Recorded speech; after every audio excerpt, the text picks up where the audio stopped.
السلام عليكم ورحمة الله وبركاته. ازيكم يا حبايبنا؟ عاملين ايه؟ يا رب تكونوا بخير.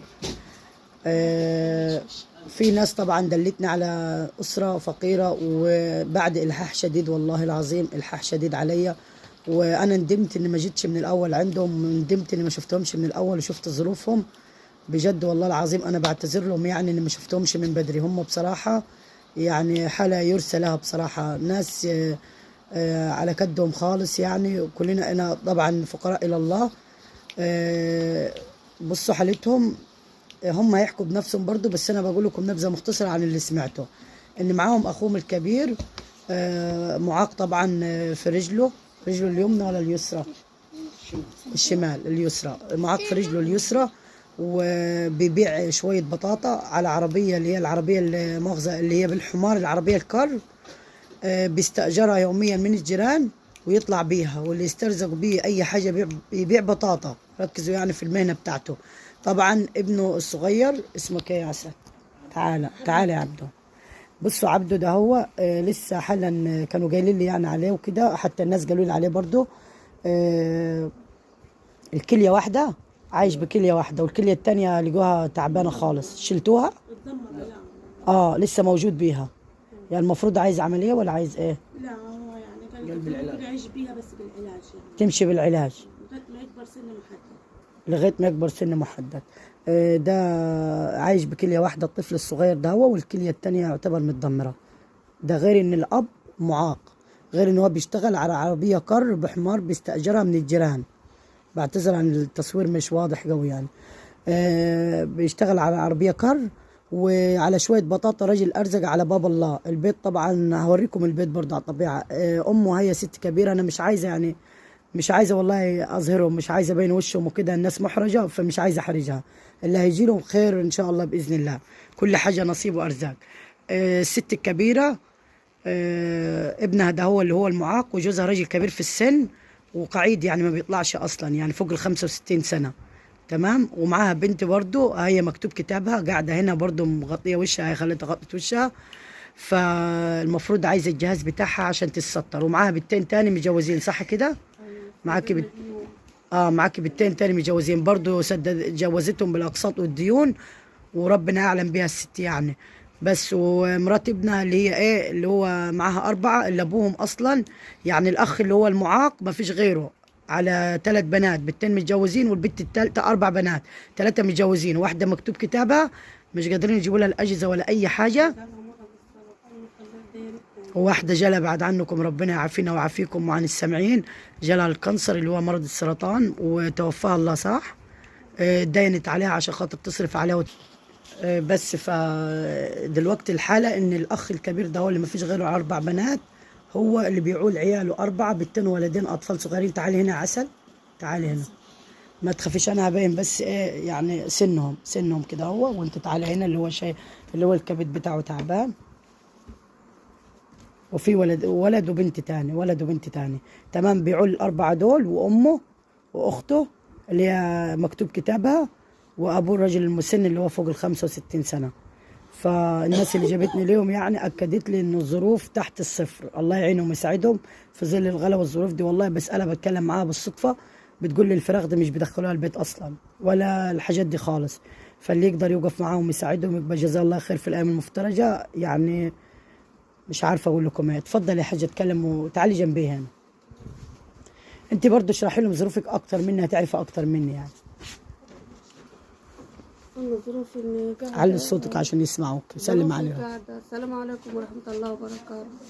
كل سنة وأنتم طيبين، وأدعى لكم الأيام بخير يا رب، واجعلها سنة بخيتة على المسلمين يا رب العالمين. أنا معايا 4 بنات. هذا الاخ المعاق ده. معايا 4 بنات، جوزت منهم 3 والثالثة فيهم جالهم إن شاء الله. معايا واحدة رابعة مكتوب كتابها، أنا ما قدرتش أجوزها، عايزين يجوزوها بعد العيد، وظروفي ما تسمحش إن أنا أجيب جهاز عروسة، وبيتي فاضي، يعلم الله يعلم الله. وأنا مش عارفة أعمل إيه بصراحة. أنا مش عارفة. ومطرح ولدي فوق اللي هو عيلنا ما عندوش حاجة خالص فوق. تعال بص بصه. خليكم هنا يا عيال نشوف الدنيا ايه. بسم الله. تفضل يا حاج. تفضل يا حاج. بيتهم مظروف. خليكم يا عيال. بسم الله.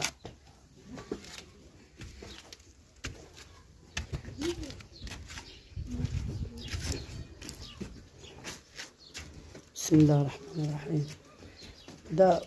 ده المطبخ ولا ايه؟ بتاع اللي هو المعاق. بعياله بحاجته مطبخ وحاجته ده. لا حول ولا قوة الا بالله. عنده فضل ربنا يا ستي والله. ربنا كريم. بسم الله الرحمن الرحيم. بس يعني انا حبيت اوريكم المكان على الطبيعة عشان اقول لكم الحالة مش مصطنعة خالص. والله ساعات بيجينا حالات كتير واحس ان هي مرتاحة فبصرف نظر، يعني بقول اولى الناس اللي ايه، الناس اللي ما فيش خالص. الثلاجة بايظة برضو. السقف بتاعهم وحالتهم تنزل عليهم المطر وهم قاعدين هنا.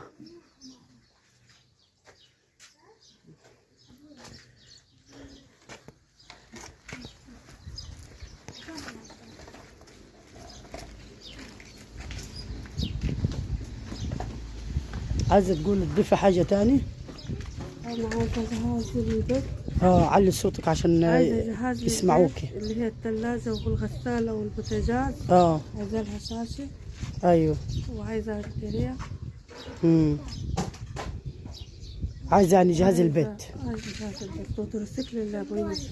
تروسيكل لأبو يوسف يشتغل عليه عشان مش ما يقدر، عشان هو معاق وبيطلع على العربية كرب. وإيجار المعايش ما جايباش همها دلوقتي، وانصرح وهو جاي يدفعهم، ممكن يدفعهم أجر العربية والحمار ما يتبقلوش حاجة. يعني احنا عايشين اقسم لك بالله يا حاج، اقسم لك بالله. تصدق يا حبيبتي والله تصدق. احنا ممكن ما بنجيبوش حاجة ضنين، يعني عايزين ولد الحلال ده يجيب لنا وده يجيب لنا.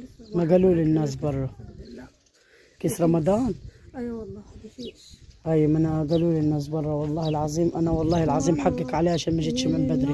ان انا ما بحبش اروح عند حد يعني. مكسوفه انا، واخده البال ان انتوا عفيفين خالص والله، واخده البال والله العظيم. ما تبكي، ده رحمه من عند ربنا والله. ما تبكي، وحد الله وحد الله وحد الله يا ست والله العظيم. ما تبكي بالله عليك يا شيخه، ما تبكي. انا صايمه والله ما قادره اتكلم، وانت صايمه اكيد.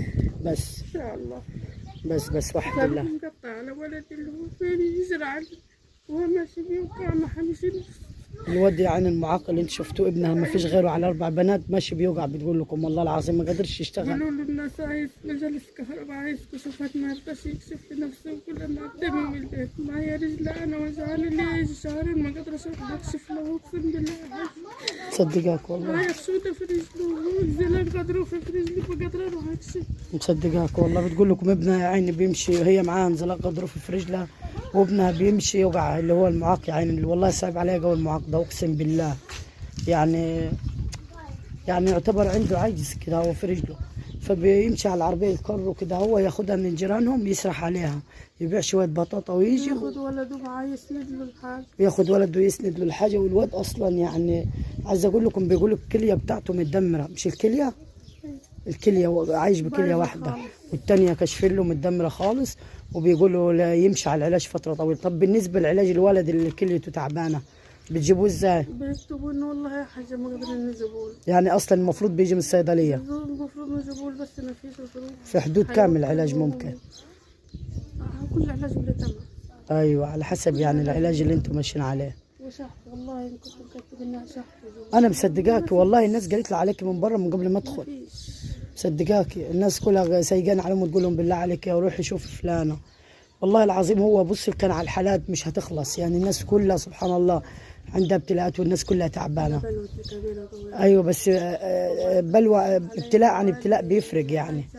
عليا برضه حوالي 8000 جنيه. ايوه عليكي برضه ديون. أيوة البنات اللي جوزتيها. بيجيب لي ديون بيسيب لي ديون. ده غير ان المعاق اللي هو شايل همهم كلهم بيصرف عليهم. لما تطلع بتشتغل برضه 500 جنيه عايله همها لما تطلع الفلوس اللي هي بتجيبها. البت يعني بتشغليها برا؟ ايوه عشان تدفع لا قادرة أشيل مصاريف. ولا قادرة أجهز ولا قادرة أنا والله حاجة تعبت. والله العظيم بصوا يا جماعة، اللي يقول كلمة طيبة يعني اللي ناوي يقول كلمة طيبة يقول بالله عليكم يعني. بس أنا الحمد لله والشكر لله عندي ناس محترمة مش بسمع غير كل طيب منهم، ولسانهم ما بيطلعش غير الطيب. فالناس مش مستحملة خالص والله العظيم. والله أنا بتعدي علي أوقات بشوف ناس والله العظيم باعية بسببهم، وحياة رب السماوات والأرض يشهد عليا ربنا.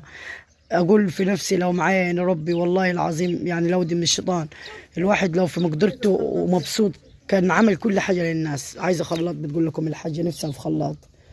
يعني تخيلوا لو ربنا كرمها وفرحت كده وجبنا لها خلاط وجبنا لها الحاجات بتاعتها دي، تخيلوا ايه هتبقى دخلة الفرح والسرور على الناس الغلابه اللي زي كده يعني.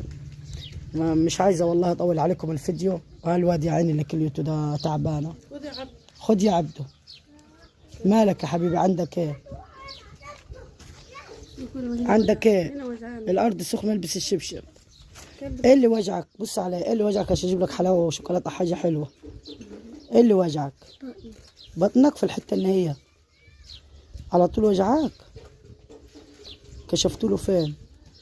كشفنا له ل3 دكاترة يمكن ناس تصدقين اللي هو عنده. يا عين عشان تتاكدوا رحتوا لاكثر من دكتور والله عشان تشخصوا الحاله. عملوا اشاعه يا حجه؟ عملنا له إشاعة. أيوة الإشاعة تزور. الراجل لما شافه بالدكتور صدمه وضربه. قاعده هنا الاشاعه؟ طب هاتيها. يوسف فين أمك؟ ابعت لأمك يا ورينا الاشاعه ايه. ويصلح في رجله برضه يا حاج. ايوه هجيب لك الواد الاشاعه.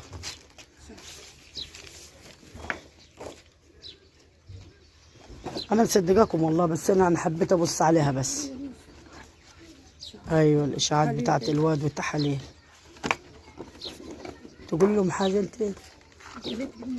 انت مكسوفه يعني والله. ناس غلابه خالص اقسم بالله، ناس على الفطره وطيبين خالص، وبصوا خايفين خالص من الكاميرا. قلت لهم ما تخافوش انا مش هبين وشكم، وانتوا هاديكم كمتابعين شاهدين عليا، انا مش مبينه وشهم خالص. حاضر حاضر.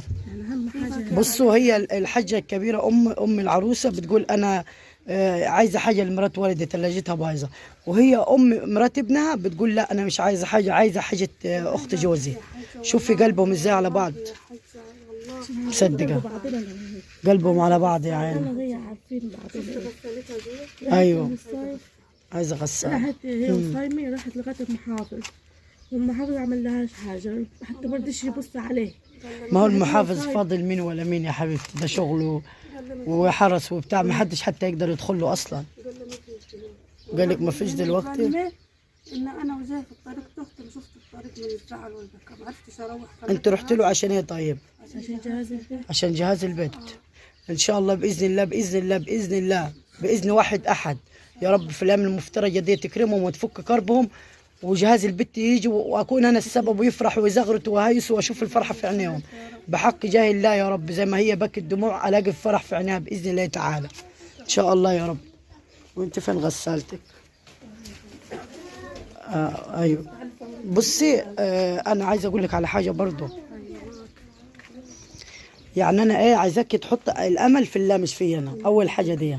رقم 2 انا بصور والارزاق دي بتاعت ربنا، لو مكتوب لك ومتقسم لك رزق هيجي لك عشان ما تقوليش بس فلانه جاتت وصورت ورفعت التليفون ومفيش حاجه مثلا جاتت. الله اعلم كله في علم الغيب، بس انت ادعي من ربنا ان ربنا يفك كربك وضيقتك، وربنا كريم ما بينساش حد.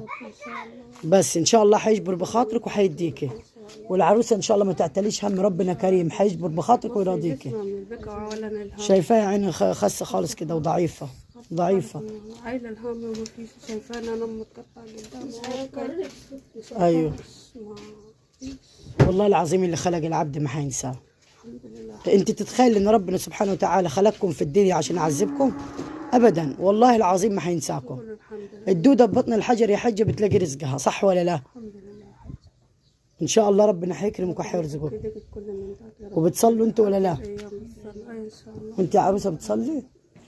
صلوا وادعي ربنا عشان ربنا يفك كربك ويفك ضيقتك، بس عشان ربنا يوقف معاكم.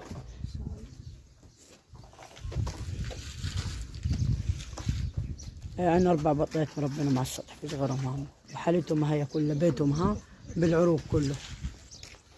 بالعروق بتقول لك المطره لو جاتت بتستخبى منهم. واحنا واقفين على كده، مش واقفين على صبة، واقفين على جريد صح؟ ايوه، ما هالارض بتتهز بينا. ايوه. ربنا يصلح حالكم يا رب، يرزقكم من حيث لا تحتسبوا يا رب، ويديكم ويزيدكم ويشفي مرضاكم ان شاء الله، ويفك كربكم وضيقتكم بحق جاه الله يا رب. اللي يقدر يساعد يا جماعه ما يتاخرش، بالله عليكم بالله عليكم في الايام المفترجه ده، هي بدل ما بتبعتوا للناس يعني اللي مش محتاجه، شوفوا الناس المحتاجه ثوابها هتبقى اضعاف مضاعفه، يعني ثوابها يبقى مضاعف عشان الناس ده. هي والله العظيم اقسم بالله على الفطره ده، حتى خايفين من الكاميرا والله. قلت لهم ما تخافوش، ما فيش فضاح ولا جرس، ندار وشهم ونكرمهم ربنا بحاجه برضه ان شاء الله، مش هنبينوا اي حاجه باذن الله تعالى. وخلوا بالكم هنا قريب لسه جايبين جهاز عروسه، وعملنا خير كتير وما ظهرناش اي حاجه. خلي بالكم يعني في حاجات كتير ما ظهرتهاش، لان اصحاب الخير مش حابين الحاجه دي تظهر قدام حد، عايزين عاملينها لله في الخفا، فاحنا ما ظهرناهاش يعني. وما زلنا الحمد لله والشكر لله عملنا خير، وما زلنا بنعمل خير الحمد لله. اللي يقدر يفرحهم بكرتونة رمضان، قزاز الزيت بتاع، ما يتأخرش ما يتأخرش. ده المطبخ بتاع الحجة الكبيرة اللي هنا، واللي هي ايه ام الولد المعاق اللي هو بيعول الأسرة كلها. وده الحمام يا جماعة زي ما انتم شايفين حالته، أعزكم الله. الحمام بصوا هالعربية، هالعربية الحمار ده بتاعهم، والعربية بتاعت الجيران بيأجروها وبعد كده يودوها تاني لأصحابها يسترزقوا.